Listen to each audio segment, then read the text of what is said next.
little more music than usual because I was putting my phone in rice. Jim Beckett is in the studio. We're going to talk about golf. The show is called Let's Talk Golf. And Jim, of course, is our very own PGA professional and the founder of the Golf College at the Links of Spruce Creek South. And he's here to answer your questions and just kind of chat about golf in general. If you have a question or would like to engage in talk with Jim about golf, you probably, if you're a golfer, have more insight into some of these things than I do. I think I'm always asking Golf 101 type questions. The phone number is WOCA Climate Control Source Hotline, 622-9622. There you go. That's the intro. Good morning. How you doing, Jim? Good morning to you, Larry. Always a pleasure. I dropped my phone into my coffee. And that does it, huh? That's what I was told. I was told that'll get the moisture out of it because it's not working exactly right. Sounds good. Ever since, so. Well, what a nice day it is. Yeah, it's a nice day. And is this a good season for golf? Golf in golfers, maybe? Golf in Central Florida booms, pretty much booms from about January 15th of April 1st. Because cool weather is more. People prefer cool weather. Well, it's really and truly because of the snowbirds. Oh, that makes sense. It's the people that have the means to get out of the bad winter for the the bad months up there, and when they come here. They're basically on vacation, so they have time to play, and it seems to be the #1 activity. Where did you grow up? Where's your original home? I'm so glad you asked that, and maybe our listeners might like to know this. It would explain some of my answers. Actually, I was a very high little scientific project at a distant planet outside of the solar system, and it didn't work, so they shipped me here. Yeah, wow. They really didn't like you, did they? No, they just thought it'd be kind of interesting to see what's going on down here. So I report to them about monthly. Oh, you did? No, I grew up in East Tennessee at Oak Ridge, where they built the first atomic bomb. Oh, really? That's near Knoxville, about 18 miles from Knoxville, Tennessee, and it was a created town.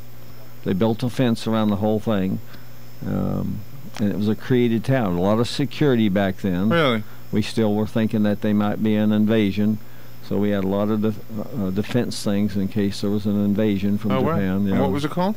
Oak Ridge, Tennessee. Oak Ridge. Okay. Yeah, home of the atom bomb. The Atomic Energy Museum is still there, and they still do research. There was 3 plants. One was called Y12. X10 and K25, and what that was the grid numbers on a map. Oh, really? Yeah. Oh, wow. So K25 was where they separated the plutonium from mercury, and the building was U-shaped. It was 1.25 miles U-shaped, and you rode little electrical vehicles around because it's too far to get the things. And if it ever shut down, it froze up, so they never 24/7. Did you ever work there? I went over there. I actually worked at Y12, which was production. That's when they made stuff. And X10 was experimental. Oh, wow. And it was pretty interesting. I mean, at the time, it was just the way it was, but now I know that was a unique experience. You didn't realize it at the time, right? Yeah, I grew up there. I went there when I was 3 years old. So how did golf become something that became synonymous with you? How did that happen? Well, primarily I used to observe the golf pros, and all the women loved them, so I thought, what the hell, I will be a golf pro. It's the same thing that gets a lot of people into music, by the way. I was into baseball, but primarily. You mentioned that once before, yeah. I played one season with the St. Louis Cardinals, got injured, and I used to observe it. I finally moved to a place, and it was a place I lived where there really was a country club, only one country club, and my mother, since I liked it, I'd go over to a field and hit balls at the driving range. So my mother bought me a 1-year membership. Oh, wow. And, that started it, huh? Yeah, it started. I was around some good golfers. I caddied. Back then you had caddies, so you could caddy for a good golfer. You kind of learn just watching. Yeah, right. And then from there it just kind of mushroomed. I just never could get a real job. So what kind of mistakes did you learn from watching? What kind of things did you learn not to do? I found out by observation that golf was much more of a mental game than a physical game.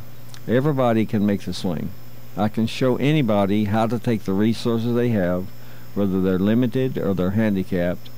I do that all the time. I'm known for, he might be able to help you. If they got Like I'm teaching a guy now that's lost most of his vision, and he had a foot operation, so he can't pivot very well. And so we're doing real good. We're focusing on what he can do, not what he's supposed to do. And that's basically what I do with everybody. Right. That's why I'm dying to get you out there. I can have you, sounds egotistical, and I don't mean it to sound that way, but I can have you hit a ball that you'll say, wow. In other words, you'll impress yourself in about an hour. I do that a lot. In about an hour. Really? And you'll understand why it goes there. And that's the key. If you just hit one and you don't know why it got out there or why it goes bad, so if you know what causes it to go, awry, right. and you know what causes it to go best, your processor, your brain will process with your resources of your body exactly how you can accomplish that, and it becomes your personal swing. Everybody's swing is different. Looks similar, but it's different. As a caddy, and from an observational point of view, did you see a connection between somebody's mood and their game? Absolutely. Really? Attitude and how you process information. So your vocation, what you do for work, your family life, and your opinion about things dictate the kind of golfer you can be. You'd be great. Why? You're open-minded and you process things without attitude. You know what I'm talking about when I say that. Well, I don't know if this applies, but this is just some insight into me. And your music. I don't know. Does music apply to? I play music to the advanced students to help them understand that rhythm, timing, and tempo supersedes all mechanical fundamentals. What do you play, Manilow? I have old disco music that has about 7 different beats. So, like I'm a slow swinger, so I use a slower disco music. And wow, that's kind of fascinating. So I have the music to match the person's metabolism. I call it your internal timing clock. Well, the song "Staying Alive" by the Bee Gees? I love it. Well, that's the exact rhythm you're supposed to use when you're trying to give somebody CPR, when they're pumping on their chest. Really? I thought that's how you made love. Wow, you're quick. I had a visual right there, Jim. I don't know if I should have had that visual. Okay, there you go. I love music. So when you combine mood, or when you observe mood and its effect on how well you play, absolutely, is it possible that somebody who's in a bad mood plays really well, and somebody else in a bad mood would have their game ruined by that mood? Is that possible? I don't observe that. You haven't seen that? No. So a bad mood usually means a bad game. Usually it's I would say it's disruptive, and it causes resistance and interference. Things just aren't blended. It'd be like 2 people on the dance floor, and one don't hear the beat like you do, so you're dancing in very good. Is that our call? No, sir. Oh, okay. No, that's another line out there. But it's that's an explanation I use a lot. If you're dancing with somebody and they don't hear the beat like you do, then you don't dance well. That's right. You're out of sync a little bit. And your golf swing is like that golf club is your dance partner, only you get to do the leading. Well, you've impressed upon us, Jim, the importance of approaching the game as an opportunity to have fun. Absolutely. As opposed to an opportunity to boost your ego or show off or anything like that. I mean, those things might be part of it, but if you have a sense of fun, this is kind of what I get from your message. You're out in a manicured piece of nature. You're allowed to do. You don't have any teammates. Whatever you do, you get to take full responsibility for it, good and bad. Right. And it's a challenge against yourself. Golf is really a game against yourself, and then it's you and the golf course. Now you add partners and playing partners and tournaments and all that stuff, but it's really, that's what it is. Here's the layout of the golf course. You take the shots that you're capable of hitting and you place them on the golf course just like a puzzle. What happens is us men want to hit the ball further than we're capable. We overswing, we lose our balance, we miss hit the ball, we get aggravated. So you need to do what you can do. That's actually my teaching concept, is let's have can do. Let's get what you can do efficient using your natural abilities, not created abilities. Once you do that and you lay that foundation base, a person can say to me, okay, I'd like to take it to the next level. Now we start golf education and lessons. We're taking that nucleus that already works and seeing we can't tune it up to the next level. Right. Either I don't know if it was last time you were here or a previous time, but we were talking about warming up, playing them for a little bit before you play. Very seldom done nowadays. Very seldom? Yeah, people show up.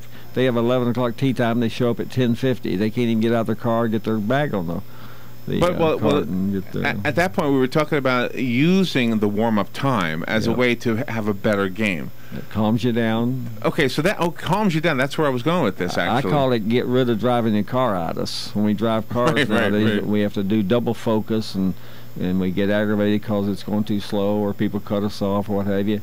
So we come with a lot of a hyper anxiety in our body anyway. We call it turnpike golf. And then when you get out, stop, have a drink, talk to the pro, talk to your friends, putt a little bit at least, and now you've gotten the metabolism back down to where it needs to be for golf, or hit a few balls if you have time. So if you were a coach, if you were coaching a golfer, let's say it was a tournament, and scoring is important at this point, okay, and you observe tension or a bad mood or something like that, do you advise that player to play a little bit before, would playing before playing, in other words, before the actual score taking or score earning, would that be some advice that you would give in order to calm them down or kind of correct the mood problem?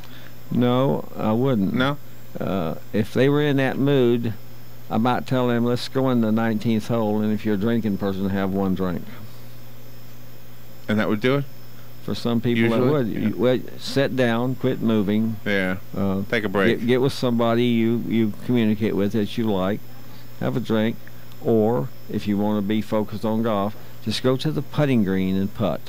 Now, the putting green, you're not taking a big swing, you're not extending the muscles, and putting is undervalued by most amateur golfers. The average professional wants to shoot 30 or less putts around. So you're allowed, in par, to get 2 putts per hole. So there's 18 holes, so there's 36 putts. Not too many amateurs shoot 36 putts. They shoot more. I would think so. You mean to tell me 2 putts per green, per par, per green? So like on a par 3 regulations, you'd hit off the tee and hit it onto the green. Oh wow! You get 2 putts for a 3. Oh my goodness! The par 4, you hit your drive, hopefully far enough you can hit the next shot on the green, and 2 putts. On a par 5, you hit your drive. If it's a long hole, you hit what we call an advanced shot. Advance the ball down the fairway as far as you can comfortably, so that the 3rd shot can go on the green and you get 2 putts. So you have 36 hits and 36 putts. Well, many people will shoot 100 with 45 putts. They've only had 55 hits. Does the approach to the ball that you coach us to do, and you coached us really, I think mostly on the drives, right? Did you coach us on putting? Probably not. I think I talked about it when I came out. Were you with Joe? Yeah. When we came out, I talked about it a little bit, but not prior. We didn't have time. Right. But now, so is the way we aim? Can't think of a better way to ask this question. But in other words, the mindset and the body position, is it the same for the putt? Just no. Okay. So any way you want. Any way you want. Anyway, you don't need to line your body up. If you line your body up and that gives you a positive mental approach that you're going to be good, fine. But I find over preparation, under application. They work too hard preparing to do it, and when you get up to it, then they don't do a good job of moving the ball. The putter, you just put it out behind the ball, and what happens is golfers think the ball is going to go where they look. The ball goes where the club takes it. I teach people, I'll look 45 degrees to the left and make the ball go to the hole. I look 45 degrees to the right and make the ball go in the hole.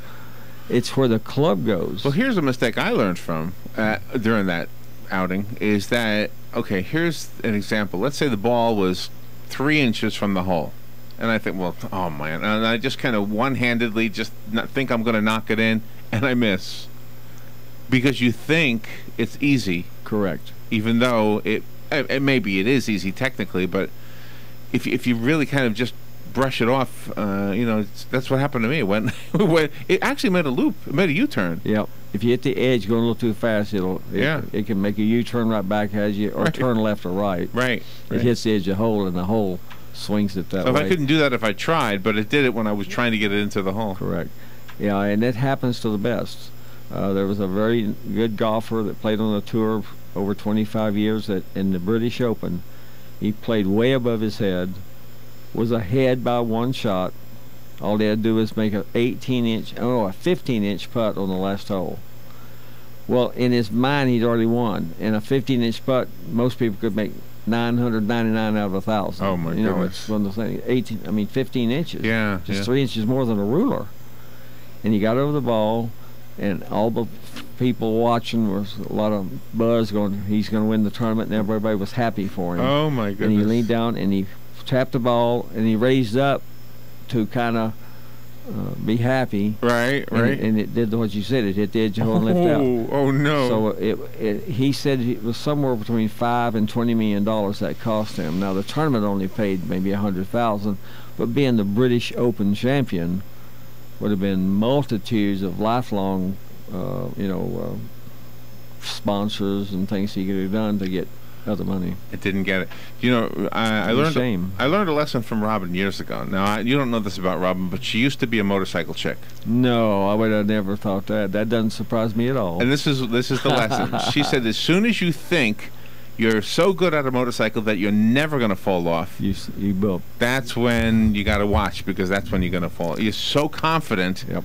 So that sounds what happened to that guy. You get over. Actually, that happens about anything we do. You get too confident, we'll hit a bubble, and it's got a good bubble. It wakes us up. But in his case, it was, that was a lifelong bubble. He never came close again. Oh really? Oh no. Played just one of those times he just had it all together. He still talks about that day, doesn't he? Everybody does. Everybody who's had these giant bubbles in golf are known for life. They're a reference. Yeah, right. Especially if you witness it, right? It's like this fellow Bubba Watson, if the golfers know, he out of North Florida here at a place called Baghdad. Never had a lesson. His swing looks like he's trying to kill snakes and fireflies. I mean, it's just all over the place. And the guy's great. And he never tries to hit a straight ball. He bends the ball to curve right or curve left on every shot. And he was severely chastised until he won the Masters. And now they say, well, he won the Masters, but he still looks a little funny. So what is it? Is it physical or is it mental for him? It's all mental. All mental. So what we observe... He says, here's my stick that I like. He gets them the way he likes them. Here's the ball sitting still, and over there's the target. How tough can that be? I mean, he simplified it. He don't care what he looks like. He's playing the game. Yeah. Never had a lesson. Doesn't have a coach. But in order for you to emulate that and to try to be... Well, that's not for everybody. Okay, so... A person that's more studious, or a person that's more a type A personality, or a person that's a neat freak, all of those things that whatever you are dictate how you're going to play best. I guess so. See, when I play golf, I do nothing that would impress you, but I don't do anything bad. So pretty soon I ran out of golf course, so I don't have to outscore. But at the end of the game, what would be impressive is the score. The end, they're surprised. One of the first tournaments I ever played in, the two guys were much younger than me, and they hit the ball anywhere from 70 to 100 yards further than me off the tee. So we had a few people watching us. So when we got finished, you keep the other person's score. On your scorecard when you play professionally, your scorecard, you keep one of your playing partners, and then you keep your number on the bottom, and then you swap cards and make sure they're right. So that's called getting your score attested. Well, the guy looked at me, he kept my scorecard, he said, Mr. Beckett, he's a lot younger than me, he said, Mr. Beckett, he said, I think I made some mistakes. You had a 72. I said, yeah. He said, you did? Oh, wow. See, my 72 was very unimpressive. I shot par, but I didn't do anything to impress him. I didn't hit any big 300-yard drives. Right. I didn't make any 60-foot putts. I just didn't make very many mistakes. So it's the tortoise and the hare. Yeah. You didn't look like the hare. And he played wonderful and had 73. I mean, you would have been impressed you'd watch. You wouldn't even watch to me. You'd watched him. Because he could just rocket that ball. So it really was kind of a pretty bad slap in the face for him. I bet so. I hope it was more of a learning experience. Because if I had his physical skills, I'd have probably shot in the 60s. I'd have shot under par. So okay, so I learned to use what I got. But that statement says that physical is part of it. Oh, absolutely. Okay. It dictates somewhat your potential. Like I don't hit far enough to ever shoot in the mid to low 60s. I'd have to make too many putts. But I've been working on putting, so now my putting right now is better than when I played a little bit. Since his physical evaluation, from your perspective, means he could be better than he was. Oh, he could have been a lot better. Okay, so his enthusiasm or his whatever he's doing, that was, I guess, visually attractive for the cameraman. Oh, it's impressive as heck to see a long hitter. But that's exactly the problem. Yeah. In other words, what looks good is really the problem. Well, sometimes his obsession was to see how far he could hit it. Yeah, I do that. I did that too. Well, and that's okay. But I mean, to really start playing, you need to do it enough so that you start learning what your capabilities are and see how many mistakes you can eliminate. So it's very good. Golf is a little bit boring because you're playing, I won't say careful, but you're playing conservative. I'm eliminating taking excessive shots with bad shots in the rough or in the water or in the sand or and this is kind of an off-the-wall question, but I'm just curious. Off-the-wall question. Well, we started off with talking about moods, okay? Yeah, very important. So now, if you're starting a game in a bad mood, let's say for whatever reason, okay, and you think that golf is going to be therapeutic for you, in other words, doesn't matter how good you play, how bad you play, at the end of the game, whatever got you in a bad mood is history, right? Yes, sir. Is the therapy more effective if you did well?